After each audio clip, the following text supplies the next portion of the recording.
Hello, hello, hello, and welcome back to the Brighter podcast. My name is BatSheva. And my name is Chelsea. And my life is insanely so much brighter, thanks to beautiful Chelsea. And my life is definitely brighter, thanks to BatSheva. Chelsea and I love coming on here to our podcast to share stories, tools, techniques, all the things we use on the regular that make our lives brighter, hoping that these will also help to brighten your lives. And so before we ask the very important question for today's episode, which is the ultimate goal of all of this work we're doing to learn to show up for ourselves?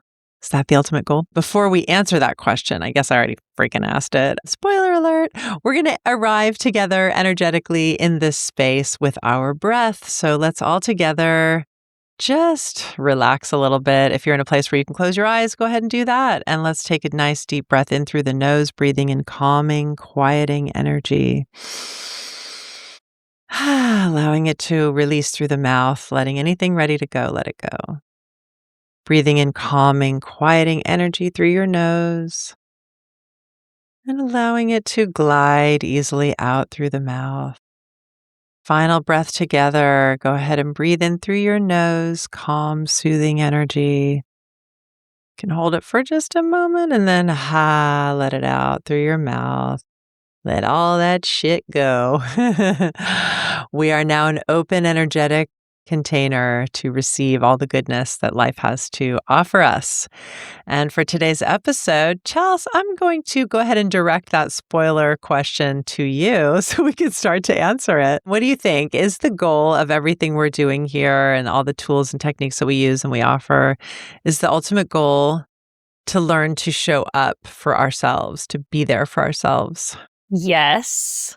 And also, I think it's really important that we address our community and coming together with others and having a support system in place. And a lot of the work that I am diving into right now, that I know that BatSheva has already read this book.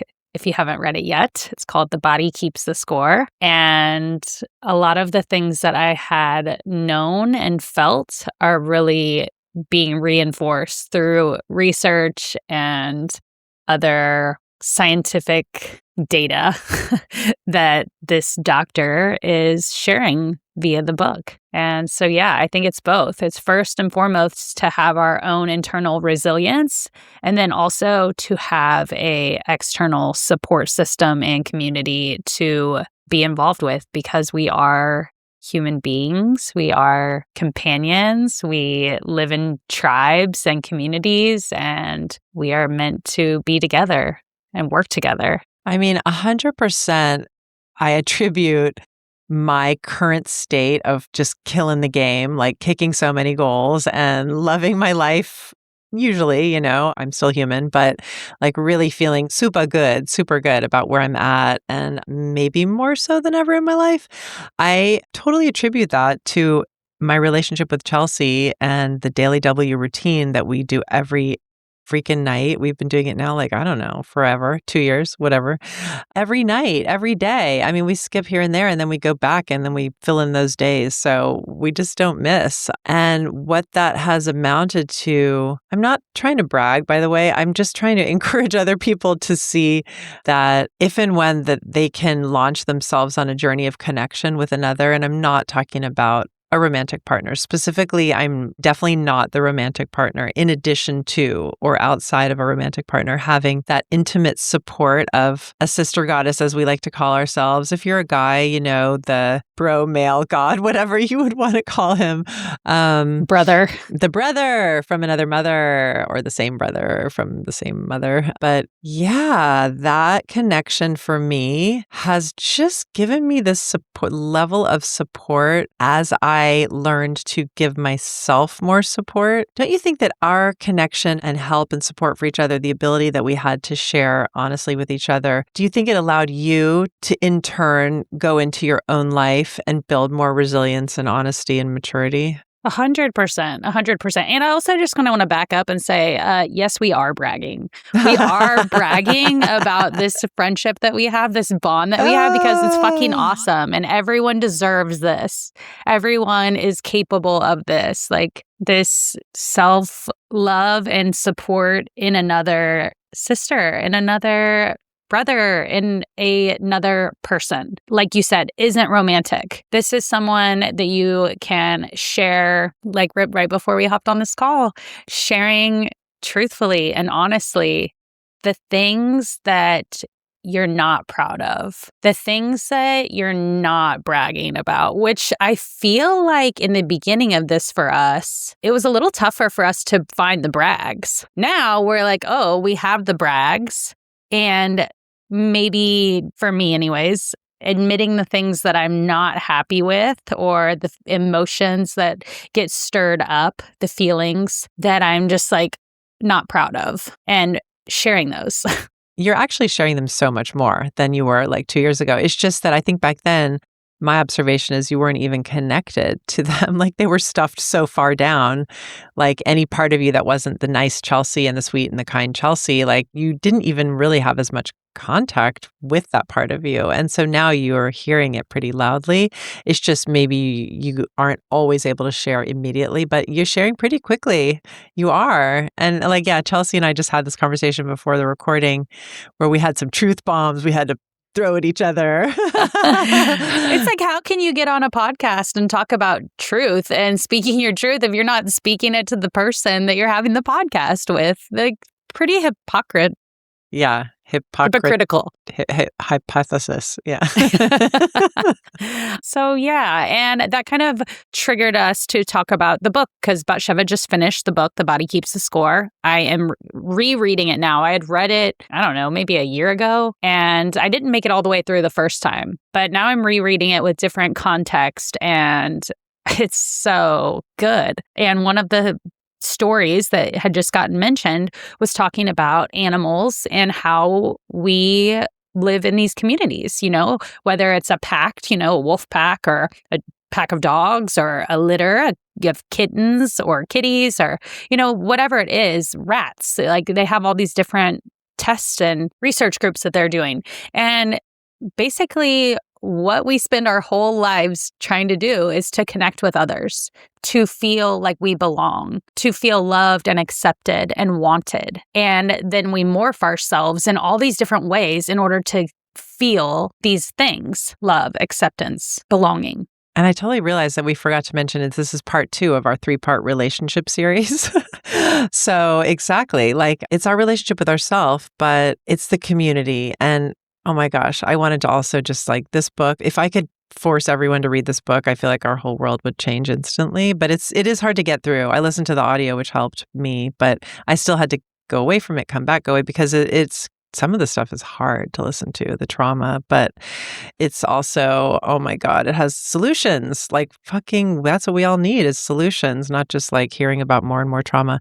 Then I also wanted to add about the importance of community and finding a tribe or a group. I feel like it's the 2 T's. Like, do you have a group where you can trust them with your ugly parts and your beautiful parts? Both equally, and where you can tell the truth, trust and truth, because some of us, myself included, might have like friend group or family members who we love and love us, and we might gab with them and get a lot from those relationships. But in addition to those, what we really need deeply is an empathetic witness. Chelsea's brought that into our podcast before, and I think didn't you say you thought it actually might have come from The Body Keeps the Score? Like, the quote, I think it does. The healing happens in the presence of an empathetic witness. Healing happens in the presence of an empathetic witness. Like, hello. So ask yourself, if you're listening to this podcast, do you have an empathetic witness in your life? Do you have several? I mean, start with one. If it's a therapist, if it's a coach, if it's a daily W partner and friend, do you have an empathetic witness? And then do you need or do you want or do you have an empathetic group? I know I just started this 12-step program and I'm like, oh, that's why healing is happening here, because it's that kind of a group where there's trust and honesty, and that's amazing. And free of shaming. I think that's really important because I definitely think about the groups and kind of one of my first thoughts go to church and religion and like that being a community, and not to look down on or shame or cast any ill regards to them. But I think it's really important that the group that you're in is loving and accepting of you and of every part of you, and not trying to shame you, not trying to tell you that you're wrong or sinful or insert whatever other adjective there, but that they are just supportive of you and your journey. And that brings me back to the importance of our relationship with ourselves. Like, to the point of that question we asked, it's so is both, because when I think back to when I was in the Kabbalah Center, for example, that community was so robust and vital and amazing and like incredible. And I employed my amazing abilities of magical thinking, romance and fantasy addiction / habit to that community, thinking that it was like the be all end all and the answer to everything. Whereas if I look back, I did not bring and show my complete self to that community. But it's not their fault. I was not myself yet a safe space for myself. So I didn't allow those feelings in general to come up. I didn't have a daily dub partner. I wasn't in deep therapy at that point anymore. I had been before. And so I sort of was like in this liminal space, but it was quite many number of years where I just stopped showing all my parts of myself, the ugly ones too, to an empathetic witness. And then, so I was in this community and I was really unaware for the most part. Now looking back, I can acknowledge there was a part of me that was like, that must have known that I wasn't just really revealing my whole self. But yeah, what do you think about that? A lot to unpack.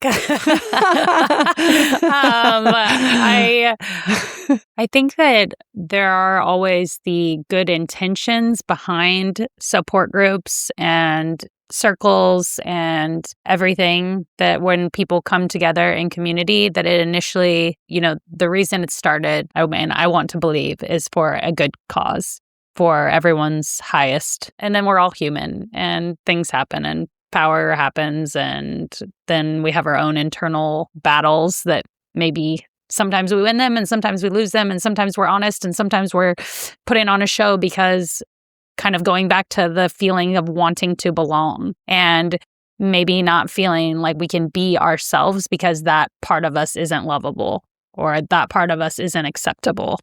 And so then we make ourselves into the version of us that we were taught.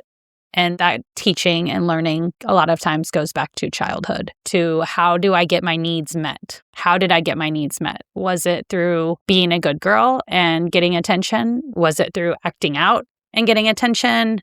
Did I have to run? Did I have to fight for things? Did I just freeze? What did I do to get what I needed in that moment?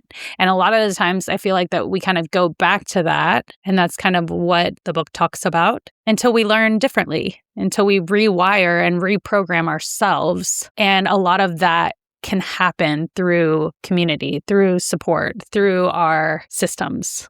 Through the right kind of support. Oh my God, you nailed it when you said, you kind of almost threw it away, but you were like certain power dynamics, because you weren't really trying to drill it down hard, like what the fuck is wrong with these churches or whatever. But like when you said that, I was like, whoa, like my mind blew, because that is actually the key to knowing as to whether your group or community is really going to foster like the true support that will bring out your very best possible healing and up level in every way possible. Is there power dynamics in play?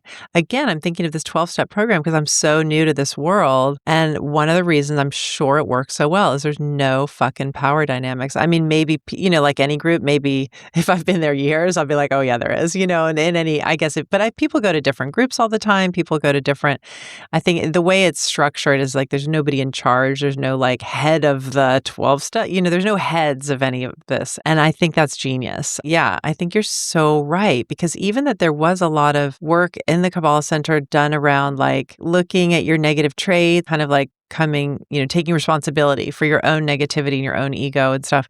But in the end, it wasn't conducive for me to feel compassion for myself whatsoever. And it wasn't conducive. And I was aware of like, I want to please certain people, or like, I want to be included in the cool kids group, whatever the adult spiritual version of that is.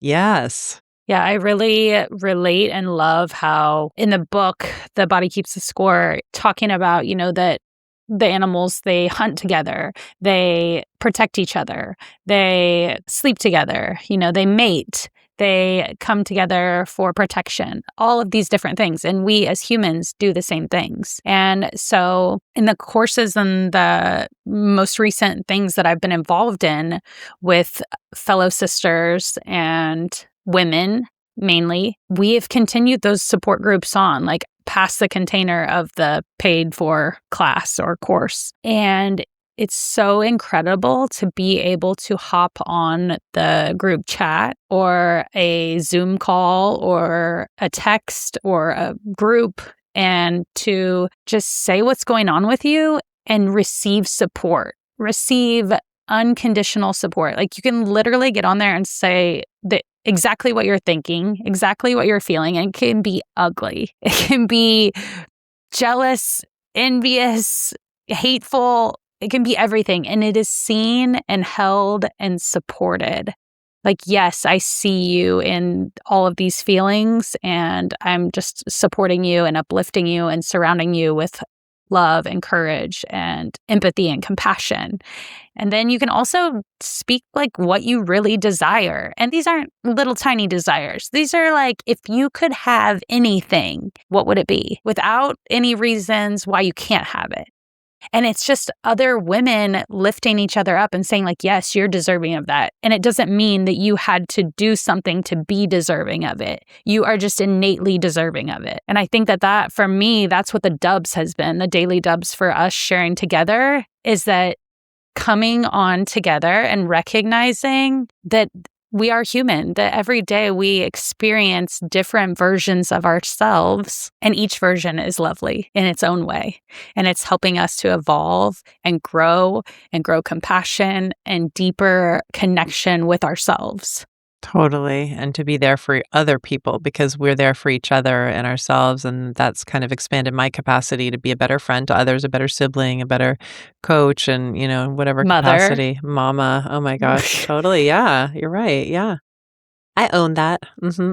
It's really incredible to be a part of a group. And if you don't have a group, there's a group out there for you. Is every kind of group you could ever imagine. It's honestly just picking one or two is kind of the tough part of it. Not finding one or two, but just picking one or two. And knowing that you don't have to stay married to this group forever either. Like, for example, I think a really good example from my own life is right after my marriage ended and I didn't have any more groups. Like all my groups were gone. I had already kind of detached from the Kabbalah Center community. I was detaching intentionally from the coffee shop that I'd run with my ex-husband. And I didn't really have any friends anymore because we had kind of insulated ourselves those pandemic years and after. And so this was before I met Chelsea, but I had a friend. I started to try to reach out to friends I had been friends with, from college, like from way before my marriage. And I do think that takes some bravery. And, if you're someone who's like, I can't do that, I can't make that first step, just beg you to like reach out to me or Chelsea. Like, we'll support you. We will support you to find, if it doesn't have to be our group, but like, we'll support you to get the group you need. We feel so passionately about supporting other people and helping other people find the right support for them. And so it just turned out that luckily I did feel enough courage to reach out to, just different people. And most of them, like 90% of them, just like didn't have the time for me or whatever, which is understandable. But there was one woman who I connected with from college. And I think I've told the story. She gifted me this book by Tosha Silver, Outrageous Openness. I read it. It just like exploded open my heart and my soul and my mind. And I went on to read all of Tosha's books and I listened to all of her audiobooks, and her voice just was like medicine in my ears and for my soul. And then I found out that she happened to have this forum where she has a live weekly phone call that anyone who pays, it was like some sort of membership fee, but it was affordable. Then when you do that, you can have access to her closed Facebook group where everyone supports each other and everyone's in touch with each other as if they want. They don't have to be. And I did that. And I only had that. And when I met Chelsea, she remembers we did like one of the replays of Tosha's call in our car ride together to Palm Springs because that was my community. That was it. And you know what? It was like a lifeline for my heart and soul and mind. It was so uplifting. It was so comforting and soothing. I remember writing in a letter and then she read it on the air during one call. And I was like, I felt so seen and included. And it's just taking that one tiny step to try to find the group that will be resonant for you. Like for someone else, maybe her group will not work whatsoever, but you might find a different but parallel opportunity. They're everywhere. They're online. They're in live phone calls. They're in person. There's just don't give up is all I want to say. They're out there, your group, your people.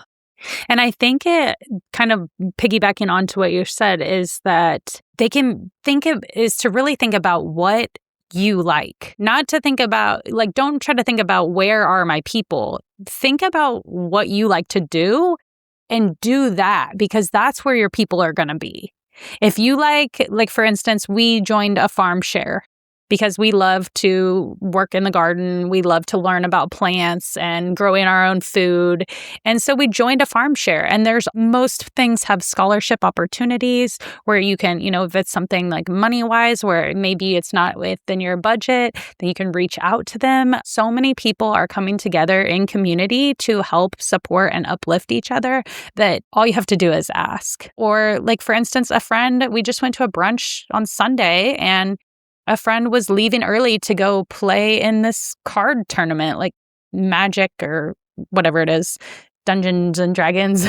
And he it was his thing, and the rest of our friend group, who we do a lot of things with, no one else does that. But he has another community. So it's possible to have multiple communities and different things. You don't have to limit yourself to one thing. That's amazing. Magic. That's my older son's jam. He's in all those groups and it uplifts him enormously. And I do think, we all need different things at different stages of our lives. And also sometimes men often look for a certain kind of camaraderie, and women, I think we really are drawn to and really need openness and that sharing communication. And I think often men might find that in women, but they may not find it in each other from what I read. So like Chelsea said, do what resonates with you. I think that's genius. That is the best advice because that's where you'll find your people. Yes.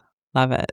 So the answer to the question is both and both internal resilience and also community support, sister goddesses, brothers, uplifting people that love you and encourage you and inspire you and support you to be the best version of yourself. And they love you no matter what version of yourself you're bringing to the table each time. Amen and love it. And stay tuned for part 3 of the relationship series, next podcast published in 2 weeks. Or if you're getting to this late, just go ahead and binge. But in the meantime, we're going to ask all of you if you heard anything in this episode that you loved or you thought might help a friend, share it with that friend. Be a good community person and help us to grow, help us find our brighter community, the brighter bees, the brighter bitchin' babes, and business folk, the business bananas, whatever else starts with B. Boys, all of them, yes. all of the B words. The brighter bees, the buzzing bees. So, of course, subscribe if you aren't subscribed. But if you share the podcast, that really helps us grow. So we thank you for doing that so much. The brighter bees pollinating positivity around to all of our communities. Love it. Love it. Love it. Yes. Awesome. So we're going to finish this episode as we always do with a little taste of our daily W's, which means I'll go ahead and give a win and a wow, and Chelsea will bring it home with a wish. So for today, let's see already, one win is that even though I was super, super sleepy when I woke up, I got up and I got my son to school on time and I made sure my daughter was waking up. And that felt really good. So I'm just going to brag about that. Simple, but awesome. And then what am I grateful for right now? I'm really grateful to be able to see and experience how my life has continued to get better and better and better. That is just incredible. I'm just grateful to be able to witness my own journey and my own life. It's more what I mean by better. I have more resilience, more internal support systems. I have more friends, external support systems. I'm experiencing more healing in my life, more creativity, more opportunities. And I know that there's more to come. So that's my wow. So beautiful. And being a witness to that is also really inspiring, rewarding, and amazing. And my wish, I'm going to wish things that have been really heavy on my heart lately have been a lot to do with what is going on in the US and a lot of the political, but really for me, it's a lot deeper than that. It is just the humanity levels. And I am wishing for there to be like a huge awakening and recognition that we are all one, that we can love each other, that we don't have to agree on every single thing, but that we have the most love and respect for our fellow brothers and sisters of every race, ethnicity, culture, religion, shape, size, you name it. That we can honestly just protect, support, accept, uplift, inspire, and encourage each other and love each other so, so deeply. Wow, that completely triggered in me a memory from this book, The Body Keeps the Score, that at the very end of the book, I don't think I'm spoiling it for anyone, but it's like something I actually just hit me so deeply. I've been sharing it a lot, which is he says the epidemic of our age is trauma. There's an epidemic of trauma. And so the importance of this kind of empathetic witnessing, this community, this healing ability to heal ourselves with others. It's vital because otherwise people won't be able to love each other. And that's what's happened, is that there's this inability for people to access that care and that love and that humanity because of their own trauma. It's fucking deep and deeply baked into so much of our human experience. So just wishing for your wish to come true, wishing for the healing of humanity. Absolutely. Amplify that. Thank you. And thank you for listening, all of our Brighter Bees. Yes. We love you. We appreciate you. You can visit our new website. Yeah, that's right. And join our mailing list. Yes. And subscribe. We'll also be sending out other things in our bi-weekly newsletter. So be sure to hop on. Yeah. Thank you for remembering to say that. Yeah. Bye. And so we'll put some links in the episode about the books that we referenced, The Body Keeps the Score, and also Tosha Silver talking about outrageous openness and her other work, which is incredible and has shaped both of us. So yes, love and support all of these people, uplift them, take care of yourselves and each other. And we will see you next time. May your days be brighter.